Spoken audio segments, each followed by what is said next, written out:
joder, no pasará. Razia na Cuba.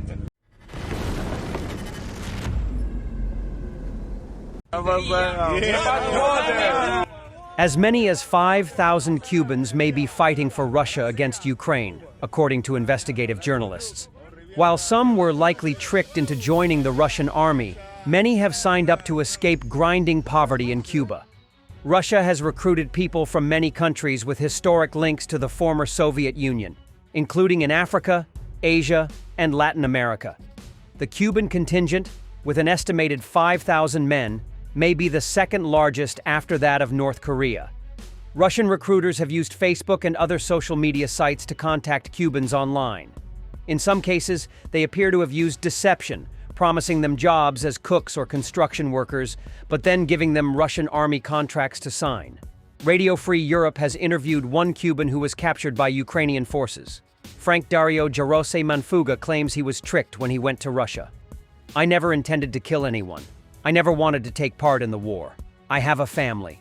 Dario says he knew little about the war when he was in Cuba and faced serious poverty. Life in Cuba is very difficult. Breathing in Cuba, working in Cuba is very difficult. Imagine, I received 1,500 Cuban pesos a month, 63, when I worked as a musician. And I had to save for several months to buy myself a phone. And you also have to pay for the internet. And it is expensive in Cuba. When I could, I paid for the internet. He responded to an advert for work in Russia and was given a plane ticket to Moscow in January 2024. He says that at the airport, he was met by a Spaniard. He showed me my documents and those of the 4 other Cubans who were on the plane with me, put us in his car and drove us to Rostov. On the way, he told us not to worry about anything, that everything would be fine. He didn't say a word about the war. On the way, he bought us food. The journey was long. In Rostov, they left us in a warehouse. Along with 4 other Cubans, Dario signed a contract written in Russian, believing he would be working in construction. Instead, they gave us helmets, military equipment. We refused. We started to rebel. We don't want this. We didn't come here for this. We don't want to shoot. I never had military training. I don't know how to use weapons. They insisted that we had to do it. And if you refused, they beat you. Dario says they were starved of food until they agreed to fight. All this time, they were pressuring us. They said we had to go to the battlefield, take up arms, we had to shoot, because the Ukrainians would come and kill us. When they did eventually go to the front line in early March 2024, the Russians accompanying them ran away when they came under fire. Dario stayed and surrendered.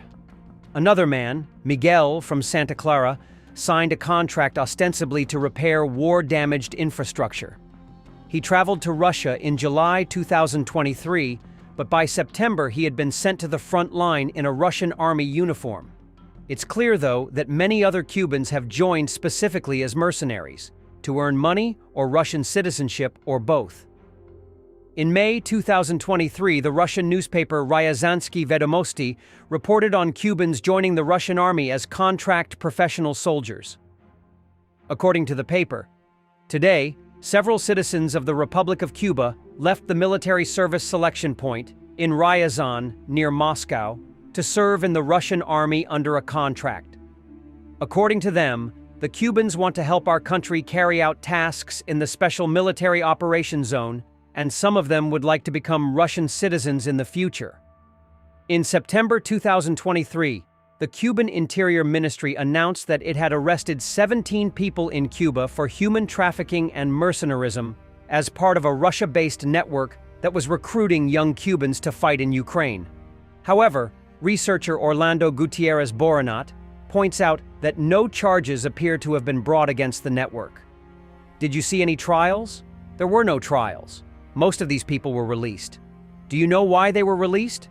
Because they work for the regime. They announced it just for PR and nothing more. We have a video where some of the people who were arrested first go home and have a party. This is typical of Cuba. The Cuban government has denied any involvement with the apparent flow of mercenaries. In October 2023, Ukrainian hacktivists revealed evidence that the Russian army has been closely involved in recruiting Cubans. They hacked the email account of Major Anton Valentinovich Perevoschikov, the head of military recruitment in the Russian city of Tula.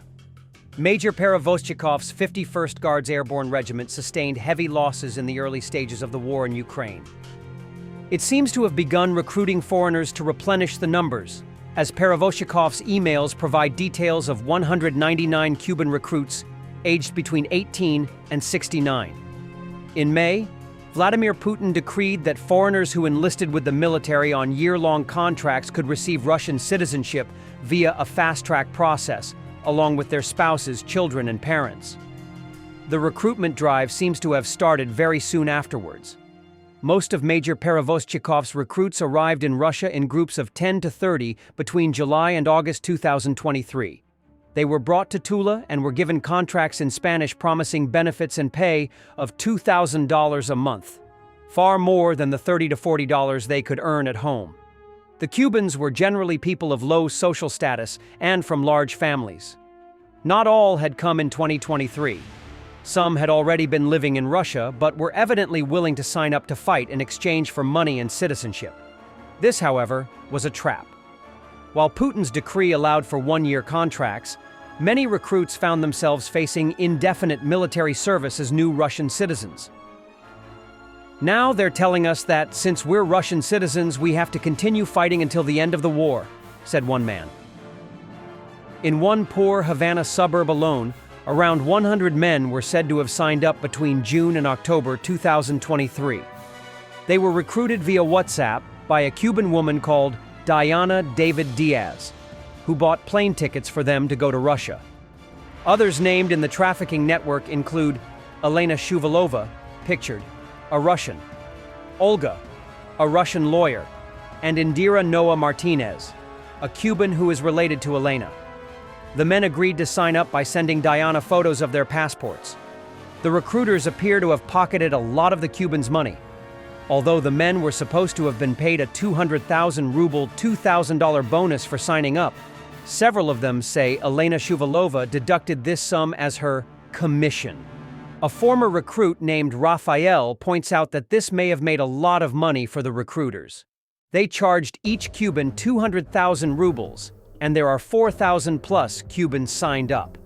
That amounts to 800 million rubles, around $8.5 million. Ukrainian hackers found many of the men's passport photos in Major Perevoschnikov's email account, enabling researchers to identify the recruits.